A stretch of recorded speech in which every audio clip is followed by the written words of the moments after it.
วันที่6เดือน1ปี2026อยู่ที่เมืองมินโดทาวน์เขตนาปารัฐแคลิฟอร์เนีย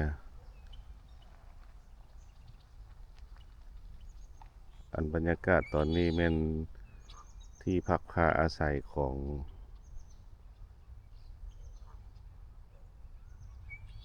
ลูกหลานที่มาเฮ็ดเวียกเฮ็ดงานอยู่เมืองมินโดทาวน์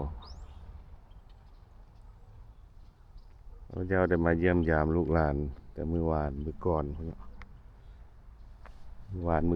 กับฝนตกตลอดทั้งวันทั้งคืนก็พาพระเจ้าไปเที่ยวเล่นทางเขตเมืองซันตาโรซา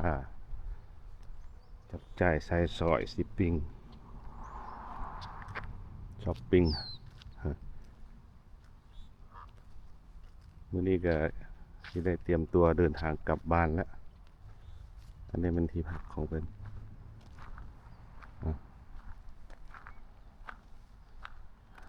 กลับบ้านเซนโฮเซเฮาแล้วมื้อนี้อากาศดีมื้อนี้พาแสงตะเวนขึ้นแล้วแสงตะเวนขึ้นพุ่นละแต่บ่ได้ไปท่องเที่ยวเบิ่งบ่อน้ำร้อนเบิ่งน้ำเกลือแร่เพราะว่ามันฝนตกก็บ่ได้ไปละนี่ถึงเวลากลับละก็เลยสิได้กลับบ้านหลังจากทางข้างในเขาจะเตรียมอาหารเช้าปันเช้ากันแล้วก็สิเดินทางกลับ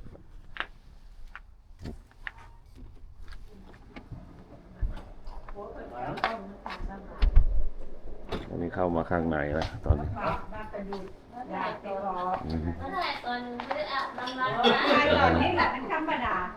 นี่กำลังปั้นเศร้าเนาะเพราะว่าสิออกเดินทางแล้วอันนี้ก็จะแม่ใหญ่เพิ่นป้าพานเพิ่นแม่พานแม่เสาแปะมาดีนักกันอันนี้ก็บ่ละวินผู้ใดจื้อได้บ่แถวบ้านอาสูขนนกเฮาน่ะเขาทำจะปนปลาบ้านเขาแม่จับบ้านมันจับเล่นบ้านแปลงน้ำป่าจ้ะเอามากินข้าวมีวันข้าวเช้ากันเมื่อวานกับกินมีแต่กินกับกินหัวฝนตกไปเที่ยวใส่ก็บ่ได้ไปซันตาโรซาหันไปช้อปปิ้งกันค่ำแล้วก็คืนมามีแต่กินกับกินละจ้ะมันแบบกินก้นปลามาถ่ายห้อยบัดถ่ายรูปเขาบ่เห็นตัวเองเนาะโอ้โหแนวใดนี่เอาไมค์ก่อนเอามาก่อนมาเหมือนกันนะตุ้ยยังไงไทยตุ้ยเด้เห็นพวกเจ้าแล้วบอกอย่างแล้วเว้ยก็อยากเห็นมันคลิปเดียวนี่เนาะเป็นคลิปเดียวพาได้คลิปเดียวโอเค